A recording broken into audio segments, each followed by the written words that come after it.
نولی factory کے معزز دوستو السلام علیکم۔ ناظرین اکرام، ارشد ندیم نے پاکستانی قوم کا سر فخر سے بلند کر دیا ہے۔ جاولن تھرو کے خداداد صلاحیتوں سے مالا مال ارشد ندیم نے عالمی سطح کی سہولیات نہ ملنے کے باوجود بین الاقوامی سطح پر بہترین ٹریننگ کرنے والے تمام کھلاڑیوں کو مات دے دی ہے۔ ارشد ندیم نے اولمپک مقابلوں کی تاریخ میں وہ کارنامہ سر انجام دیا ہے جو دنیا میں جاولن تھرو کی طرف آنے والوں کے لیے ایک بہت بڑا چیلنج ہے۔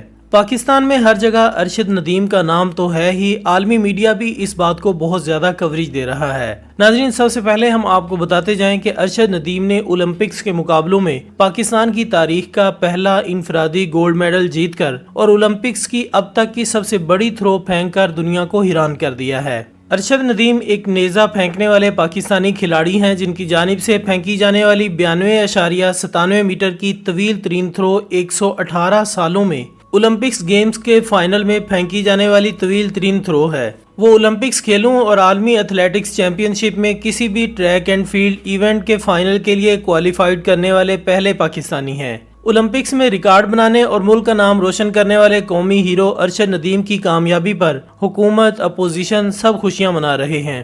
گورنمنٹ کی طرف سے ارشد ندیم کے لیے 10 کروڑ روپے کا اعلان کیا گیا ہے، جبکہ حکومت سندھ نے 5 کروڑ روپے، میئر سکھر نے سونے کا تاج اور گورنر سندھ کی جانب سے ایتھلیٹ کو 10 لاکھ روپے دینے کا اعلان کیا گیا ہے۔ صرف یہی نہیں بلکہ ورلڈ ایتھلیٹک فیڈریشن کی جانب سے گولڈ میڈلسٹ کو $50,000 کا انعام دیا جائے گا۔ ناظرین، جاولن تھرو ایونٹ کے فائنل میں ارشد ندیم نے پاکستان کو 40 سال بعد گولڈ میڈل جتوایا ہے۔ ارشد ندیم پاکستان کو انفرادی مقابلوں میں گولڈ میڈل دلوانے والے پہلے ایتھلیٹ بن گئے ہیں۔ پاکستان نے آخری مرتبہ 1984 میں اولمپکس میں گولڈ میڈل جیتا تھا، جو کہ ہاکی ٹیم نے دلوایا تھا۔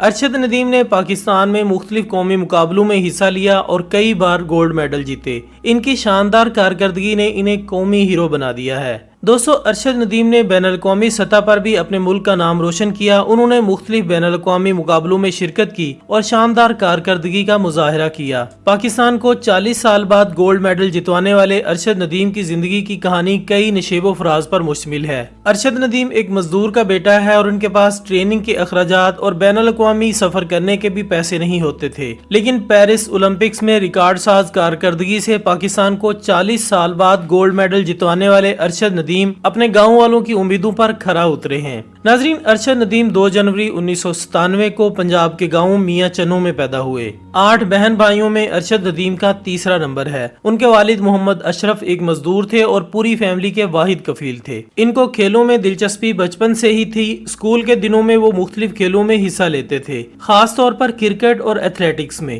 ان کی جسمانی ساخت اور فٹنس نے انہیں ایتھلیٹکس کی جانب راغب کیا، جہاں انہوں نے خود کو نیزہ بازی میں سب سے بہتر سمجھا۔ ارشد نے اپنے کیریئر کی شروعات ایک قومی سطح کے مقابلے سے کی، جہاں انہوں نے پہلی بار اپنی صلاحیتوں کا مظاہرہ کیا۔ ان کی قابلیت اور محنت کی وجہ سے انہیں جلد ہی قومی ٹیم میں جگہ مل گئی۔ دوستو، ارشد ندیم نے اپنے کھیل کی مہارت کو بڑھانے کے لیے بے حد محنت کی۔ انہوں نے اپنے کوچ کے ساتھ مل کر تربیت کی اور اپنی تکنیک کو بہتر بنایا۔ ان کی سخت محنت اور عزم نے انہیں قومی اور بین الاقوامی سطح پر کامیابی حاصل کرنے میں مدد دی۔ ان کی معاشی حالت بہت زیادہ مضبوط نہیں تھی، اس لیے جب انہوں نے ایتھلیٹ بننے کا فیصلہ کیا تو ان کے پاس ٹریننگ کے اخراجات پورے کرنے اور بیرون ممالک میں ہونے والے مقابلوں میں حصہ لینے کے لیے سفر کرنے کے بھی پیسے نہیں تھے۔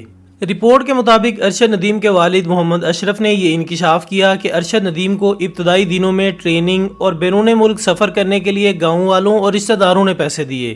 ارشد ندیم کو صحت کے حوالے سے بھی کچھ مسائل کا سامنا رہا ہے اور گزشتہ سال انہیں اپنے گھٹنے کی سرجری بھی کروانی پڑی تھی۔ ان کے والد ایک مستری ہیں، لیکن انہوں نے اپنے بیٹے کی ہر قدم پر حوصلہ افزائی کی۔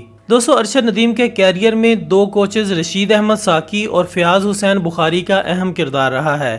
رشید احمد ساکی ڈسٹرکٹ خانیوال ایتھلیٹک ایسوسی ایشن کے صدر ہونے کے علاوہ خود بھی ایتھلیٹ رہے ہیں۔ وہ اپنے علاقے میں باصلاحیت ایتھلیٹس کی سرپرستی اور حوصلہ افزائی میں پیش رہتے ہیں۔ رشید احمد ساکی نے BBC کے نامہ نگار عبدالرشید شکور سے بات کرتے ہوئے بتایا تھا کہ ارشد ندیم جب سن 2021 میں 6ٹھی یا 7ویں جماعت کا طالب علم تھا، وہ اس وقت سے اسے جانتا ہے۔ اس بچے کو شروع سے ہی کھیلوں کا شوق تھا۔ اس زمانے میں ان کی توجہ کرکٹ پر زیادہ ہوا کرتی تھی اور وہ کرکٹر بننے کے لیے بہت زیادہ سنجیدہ بھی تھے، لیکن ساتھ ہی وہ ایتھلیٹکس میں بھی دلچسپی سے حصہ لیا کرتے تھے اور وہ اپنے اسکول کے بہترین ایتھلیٹ تھے۔ رشید احمد ساکی کہتے ہیں کہ میرے ارشد ندیم کی فیملی سے بھی بہت اچھے مراسم ہیں۔ مجھے یاد ہے کہ ایک دن ان کے والد میرے پاس آئے اور کہا کہ ارشد ندیم اب آپ کے حوالے ہے۔ اس کے بعد میں نے اس کی ٹریننگ کی ذمہ داری سنبھالی اور پنجاب کے مختلف ایتھلیٹکس مقابلوں میں حصہ لینے کے لیے بھیجتا رہا۔ ارشد نے پنجاب یوتھ فیسٹیول اور دیگر صوبائی مقابلوں میں بھی کامیابیاں حاصل کی ہیں۔ وہ کہتے ہیں یوں تو ارشد ندیم شارٹ پٹ، ڈسک تھرو اور دوسرے ایونٹس میں بھی حصہ لیتے تھے، لیکن میں نے ان کے دراز قد کو دیکھ کر انہیں نیزہ بازی کے لیے تیار کیا۔ رشید احمد ساکی بتاتے ہیں کہ میں نے ارشد ندیم کو ٹریننگ کے لیے پاکستان ایئر فورس بھی بھیجا، لیکن ایک ہفتے بعد ہی واپس بلا لیا۔ اس دوران پاکستانی آرمی نے بھی ارشد ندیم میں دلچسپی لی، بلکہ ایک دن آرمی کی گاڑی آئی اور اس میں موجود ایک کرنل صاحب میرا پوچھ رہے تھے۔ میں گھبرا گیا کہ آخر کیا ماجرا ہو سکتا ہے، لیکن جب انہوں نے ارشد ندیم کی بات کی تو میری جان میں جان آئی۔ کرنل صاحب بولے کہ ارشد ندیم کو دوبارہ آرمی میں بھیج دیں، لیکن میں نے صاف انکار کر دیا۔ کرنل صاحب نے وجہ پوچھی تو میں نے بتایا کہ آپ لوگ اس کی ٹریننگ ملٹری انداز میں کریں گے۔ بہرحال اس کے بعد میں نے ارشد ندیم کو وابڈا کے ٹرائلز میں بھیجا، جہاں وہ سلیکٹ ہو گئے۔ ناظرین، ارشد ندیم کا سفر میاں چنوں کے گھاس والے میدان سے شروع ہوا، جو انہیں انٹرنیشنل مقابلوں میں لے گیا۔ دوسرے کوچ فیاض حسین بخاری ہیں، جن کا تعلق پاکستان وابڈا سے ہے۔ وہ خود بین الاقوامی ایتھلیٹکس مقابلوں میں پاکستان کی نمائندگی کر چکے ہیں۔ فیاض حسین بخاری نے BBC اردو سے بات کرتے ہوئے کہا تھا کہ ارشد ندیم ایک سمجھدار ایتھلیٹ ہے جو کہ بہت جلدی سیکھنے کی کوشش کرتے ہیں۔ جو کام ایک عام ایتھلیٹ 6 ماہ میں کرتا ہے وہ ارشد ندیم 1 ماہ میں کر لیتے ہیں۔ ان کے مطابق 2 سال قبل ہونے والے ساؤتھ ایشین گیم سے قبل ان دونوں نے یہ عہد کر لیا تھا کہ اولمپکس میں وائلڈ کارڈ کے ذریعے نہیں جانا بلکہ کارکردگی کے ذریعے ہی کوالیفائی کریں گے۔ ناظرین، ارشد ندیم مستقبل میں بھی پاکستان کے لیے کھیلنے کا عزم رکھتے ہیں۔ وہ مزید بین الاقوامی مقابلوں میں حصہ لینے اور اپنے ملک کے لیے مزید میڈل جیتنے کا ارادہ رکھتے ہیں۔ ان کی کامیابی پاکستان کے لیے فخر کا باعث ہے اور وہ ہمارے نوجوانوں کے لیے بھی ایک روشن مثال ہیں۔